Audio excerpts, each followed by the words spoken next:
بسم اللہ الرحمن الرحیم الصلاۃ والسلام علیک یا رسول اللہ وعلی آلک وصحابک یا سید یا نور اللہ۔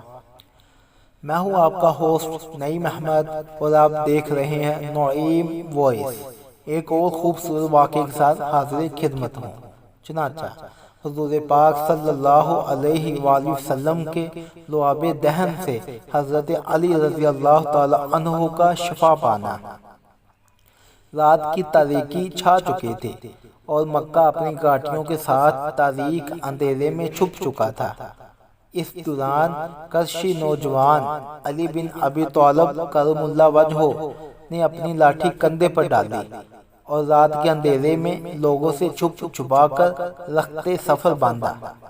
بعد اس کے کہ آپ رضی اللہ تعالی عنہ 3 روز تک ان امانتوں کی ادائیگی کے لیے جو نبی اکرم صلی اللہ علیہ وآلہ وسلم نے آپ رضی اللہ تعالی عنہ کے حوالے کی تھی، مکہ میں مقیم رہے۔ وہ نوجوان بلا تردد اور بلا خوف جرأت مندی کے ساتھ سفر طے کرتا رہا۔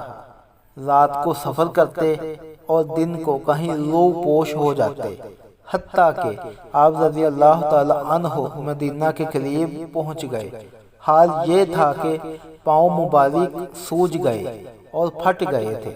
جب نبی کریم صلی اللہ علیہ وآلہ وسلم کو آپ رضی اللہ تعالی عنہ کی آمد کا علم ہوا تو فرمایا، علی رضی اللہ تعالی عنہ کو میرے پاس بلاؤ۔ عرض کیا گیا کہ وہ تو پیدل نہیں چل سکتے، زیادہ چلنے کی وجہ سے ان کے پاؤں متورم ہیں۔ چنانچہ خود نبی اکرم صلی اللہ علیہ وآلہ وسلم ان کے پاس تشریف لے گئے۔ آپ صلی اللہ علیہ وآلہ وسلم نے دیکھا کہ حضرت علی رضی اللہ تعالی عنہ زمین پر پڑے ہیں۔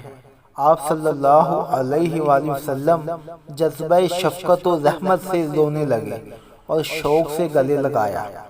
پھر آن حضور صلی اللہ علیہ وآلہ وسلم نے اپنے دست مبارک میں لعاب دہن ڈال کر حضرت علی رضی اللہ تعالی عنہ کے قدموں کو لگا دیا تو وہ اس سے بالکل ٹھیک ہو گئے۔ پھر حضرت علی رضی اللہ تعالی عنہ کو تا دم حیات اپنی قدموں میں تکلیف نہیں ہوئی تھی۔ اگر آپ کو میری ویڈیو اچھی لگی ہو تو میرے چینل کو سبسکرائب کر لیں اور بیل نوٹیفیکیشن کو بھی آن کر لیں تاکہ آپ کو تمام آنے والی اچھی اور معلوماتی ویڈیو مل سکے۔ اللہ حافظ۔